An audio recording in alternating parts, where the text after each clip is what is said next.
Hi there, and welcome to Wellbeing for Home by Aon. Tips and tactics for thriving in a work from home environment. We're so delighted to be with you in your home, bringing you this series. I'm Paul Gordon. I'm the head of financial wellbeing at Aon.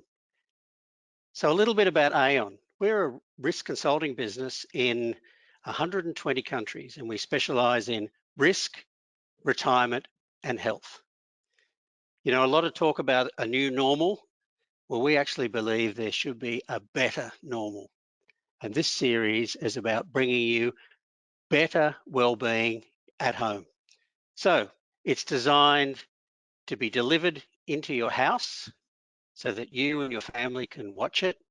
It's designed to be digestible in 20 to 30-minute times. And it's also designed so that you can learn about these 4 pillars of well-being. So move over Uber Eats, Aon is delivering. So the series is made up of the Aon Wellbeing Framework. It's a global framework and it's made up of 4 pillars: emotional, financial, physical, and social. So today we're focusing on emotional well-being, and we're focusing on that thing that's available in your house every night for free, and that is sleep, the wonder drug. So let's meet our presenters. And our presenters today are 2 very diverse experts. Damien Kelly is a client director in our health and benefits area, and he helps organizations around that topic of health and benefits. And Kim Johnson's the head of our organization and development at Aon. So between them, they've put together a fantastic presentation. I hope you enjoy it. Hi, Kim. Thanks very much, Paul. Well, COVID-19 has certainly thrown our lives out of whack. It's accelerating the inevitable. For example, many people may have had sleep problems before COVID-19 and did not do anything about it. And now with COVID-19, those problems have become more extreme. Yet we have others who didn't have sleep problems before COVID-19 and now they are. Many of us have been working from home now for 6, 7, 8 weeks. And for some of us, our workspace is our dining room table. Our partners are also working from home, and our children are home from school and learning virtually, and we're having to support them and help them. And for some of us, we're homeschooling our children. Something as basic as our weekly shopping is a challenge to be able to get what you need and when you need it. And in addition to that, we're practicing social distancing. And we've been isolating ourselves. So some of those simple pleasures that we take for granted, such as going to the park, catch up with friends for coffee, catch ups with close family, dinner parties, weekend sport, etc., are all being missed. Our normal exercise routines have changed or don't exist. We also know that 22% of the searches in Google during COVID-19 have been using the word insomnia. In these troubling times, it's not unusual for people to have trouble sleeping. And we sought input from a number of colleagues at Aon, and here is what we found. 67% of us have noticed changes in our sleep, such as waking up often during the night, having bad dreams, or just waking up exhausted. 30% of us are having trouble getting to sleep. We're watching more TV, we could be drinking more alcohol than we normally would, or we've just got so much on our minds that we can't sleep. 80% of us say that our routine before bed has changed. So yes, we're staying up later because we don't have to get up so early and commute to the office. We're working late because we're trying to manage our children with their schooling and various other activities at home to be able to support our families. 83% of us are going to bed with so much on our mind, we're worried about the future, about job security, we're worried about our children's schooling, about our finances, and we're worried about how on earth we're going to get everything done tomorrow that we need to get done, let alone the things we couldn't get done today. This for us has added up to 83% of our colleagues believing that their well-being is impacted by COVID-19. So Damien, I'd like to hand over to you now to talk to us about sleep and why it's important. Thanks, Kim, and it's really great to be with you both today, and some pretty alarming numbers there. Now, a quick disclaimer, we're not sleep clinicians, nor are we doctors, but that said, a lot of research has gone into this webinar today, including consulting with a registered psychologist, and our thanks does go to Dr. Jay Spence for his guidance with the materials we're covering today, and understanding just why sleep is so important. So good sleep has its benefits. That's a no-brainer, right? It's one of the 3 key pillars that we all know about good health. It's balanced diet and regular exercise and rest. It's actually linked with high levels of concentration, performance, and well-being. It is just so important for cognitive function. It results in us being able to cope with challenges, being innovative. It also helps us in our relationships. I mean, we all know tired, cranky people just aren't fun. They're the positives. However, poor sleep can lead to increased symptoms of depression, anxiety, and stress, and a chronic lack of sleep has been associated with not only reduced cognitive function, but worse, diabetes, obesity, and heart disease. And when we're busy or stressed, our sleep patterns can change, and the amount of sleep we get each night can be negatively impacted. Now, before COVID-19, we may have had great sleep habits, and our new normal has resulted in changed habits for some people, which may or may not be helping our sleep. And having some nights when you don't sleep well during a stressful period is to be expected. But did you know that just one night of poor quality sleep impacts not only your attention span, but your memory and recall and your ability to learn? And 6 hours of sleep for 14 nights straight has the same impact on our cognitive function as 2 nights with absolutely zero sleep. It compounds. And most of us need anywhere between 7 and 9 hours of sleep each night to feel rested and recharged. So sleep really is a wonder drug, but it can be misunderstood and taken for granted. Most people think simply getting enough is all that matters. However, there's actually 3 elements to good quality sleep, not just that duration or the length of sleep, but also the depth, whether it's deep enough to be restorative, and the continuity. Are you sleeping without fragmentation? And some may say, ask the question, is it worth it? Well, apart from benefiting your relationships and your cognitive functions, individuals getting better quality sleep are perceived to appear more attractive and useful. So it might just be worth it. So today, we're going to be sharing with you 8 tips around sleep. The tips we're going to cover can help you prevent a couple of nights of poor sleep becoming many nights of insomnia.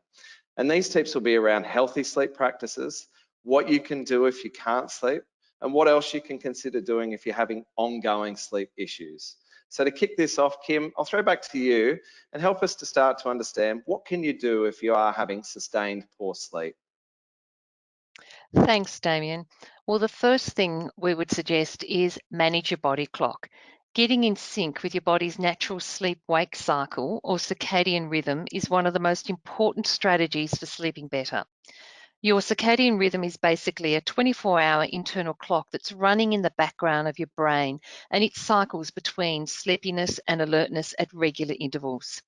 It's also known as your sleep-wake cycle. If you keep a regular sleep-wake schedule, you'll feel much more refreshed and energized.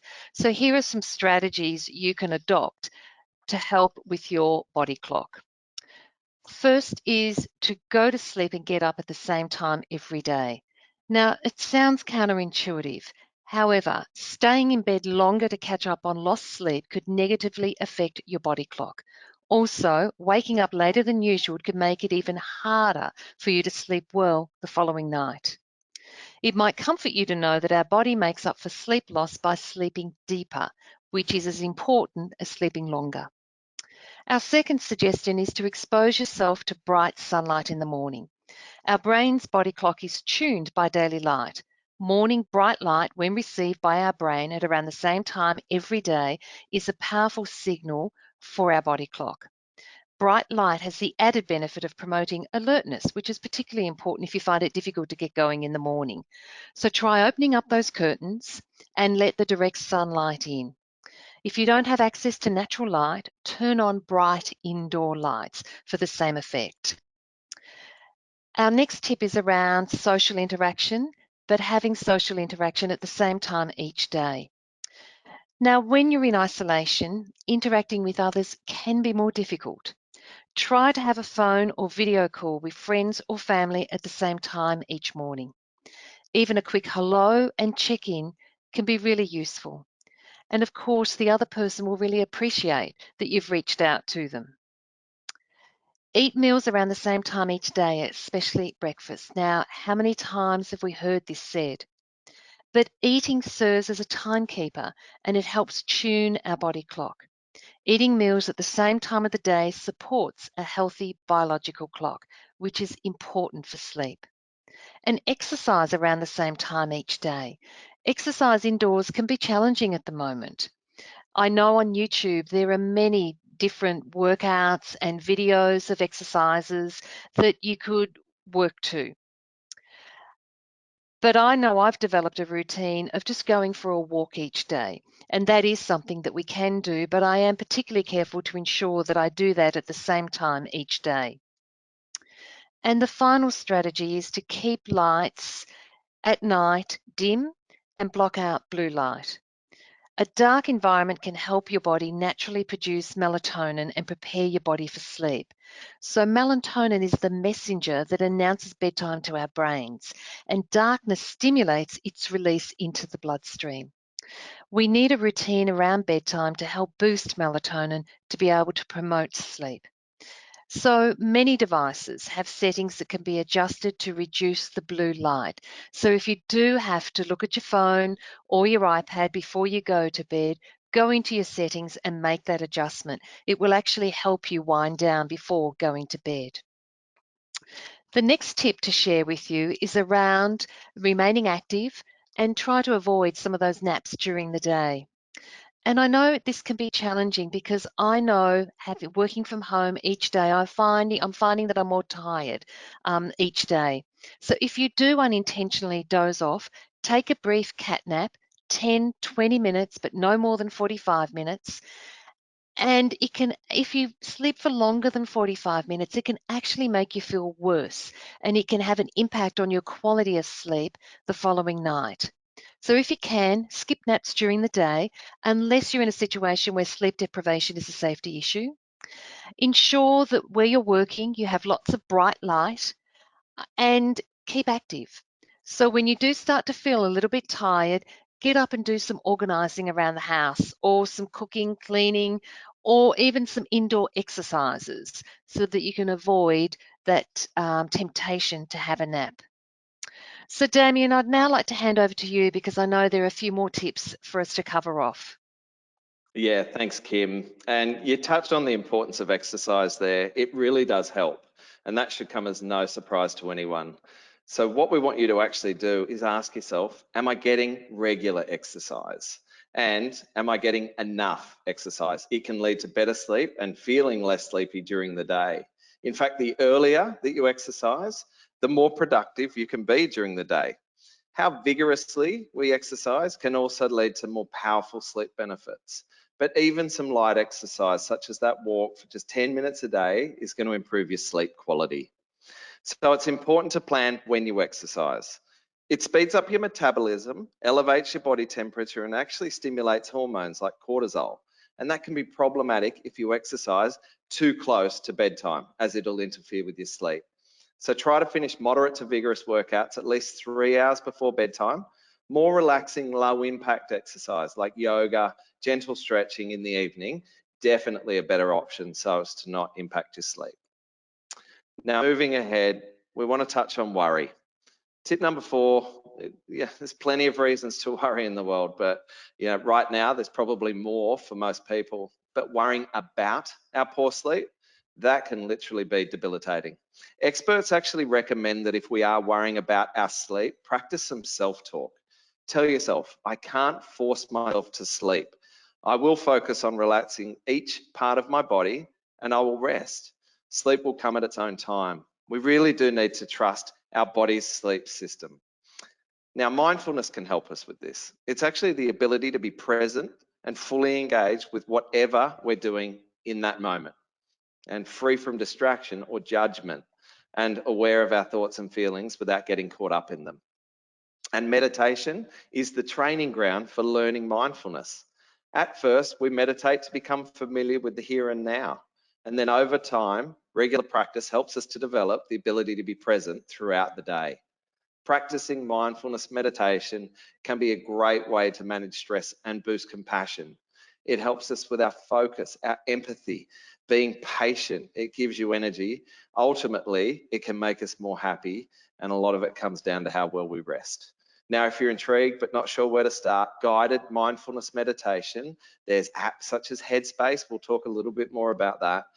That might be a good place to start. Having that trusted, experienced teacher guide you through the basic steps can be the key to getting the most out of the experience. Some other things that you can do around breathing. So deep breathing exercises can definitely help you sleep, or at least help you relax just before you do go to sleep. A great one to remember is 7-4-7-4. And it's as simple as this: breathing in through your nose for 7 seconds, holding that deep breath for 4 seconds, exhaling through your mouth for 7 seconds, and repeating 4 times. There's also the body scan that can help you to relax. It involves scanning your body from head to toe and being aware of any discomfort, sensations, or aches that exist. Now, these could be indicators of stress and anxiety. By focusing your attention on different parts of the body, you can identify where you're holding any tension and work to release it. The way to do that is literally imagine each breath flowing from the tense area. After completing the body scan, note how your body feels. And one other practice is a positive mental attitude. The experts recommend thinking about 3 great things you achieved during the day. Congratulate yourself. Think about why it was good, how it made you and others feel, and what was the impact. Kim, what else can we do? Yes, Damien. Well, the next tip to share with you is around eating well. Research shows that when we're sleep deprived, we have a tendency to consume foods that are high in calories, fat, and sugar. So for your best night's sleep, strive to eat a balanced diet of fresh fruits, vegetables, whole grains, and low-fat proteins like fish, poultry, meat, eggs, and dairy. So now I'd just like to explore some of the properties from some of these foods. So for example, fish, beans, and poultry contain vitamin B6. Now, a lack of vitamin B6 has been linked to symptoms of insomnia and depression. Vitamin B6 aids in the production of the hormones serotonin and melatonin. So serotonin is important to sound, restful sleep, whilst melatonin regulates sleep and wake cycles. Nuts, seeds, leafy greens, and bananas contain magnesium. People with low magnesium often experience restless sleep, waking frequently during the night. Maintaining healthy magnesium levels often leads to deeper, more sound sleep. Now, protein contains amino acids such as tryptophan, which also helps the body produce serotonin and melatonin. Foods that are good sources of tryptophan are chickpeas, seaweed, egg whites, pumpkin seeds, and turkey. And cherries are rich in melatonin. So again, important for our sleep. Now, if these foods, or if the foods in these groupings cannot be consumed by you for whatever reason, then discuss the possibility of taking supplements with your doctor before going down that path. Now, there are some foods to avoid. For example, spicy foods, as these can cause heartburn and bloating. High-fat foods, which are linked to fragmented sleep and daytime sleepiness. And alcohol. Whilst alcohol might initially act as a sedative and help you fall asleep, studies show that later at night in the second half of your sleep, this acts as a sleep disruptor. All of these foods, spicy foods, high-fat foods, and alcohol, should not be consumed within 4 hours of going to bed.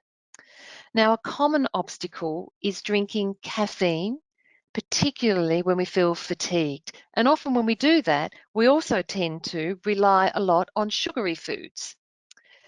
But when we have a day of caffeine and sugary foods, we're too wired to go to sleep.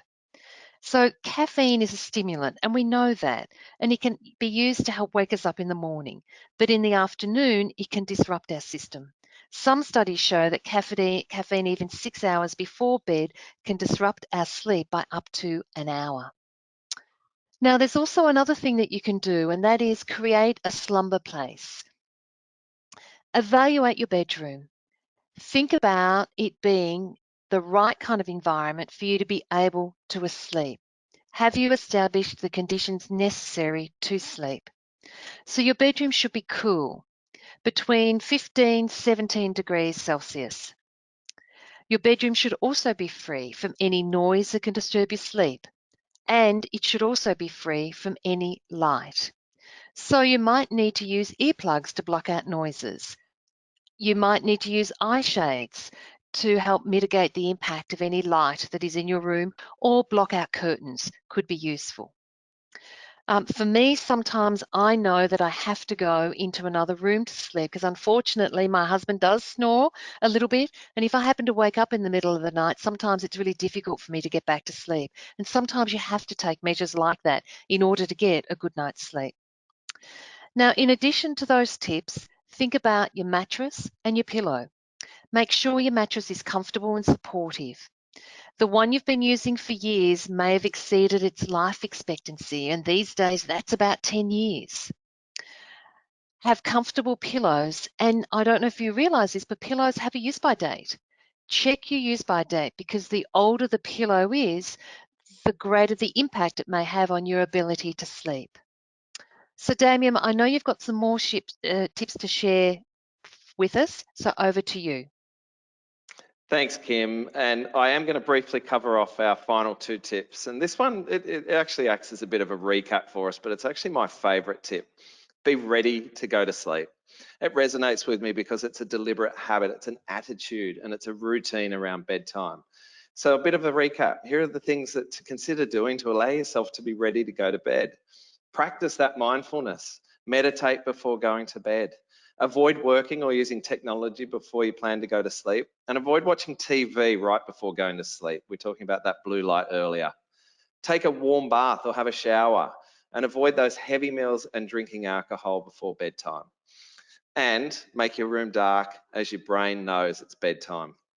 Now, some apps that can help with this include Calm. Calm's a great app for meditation. It also focuses on sleep.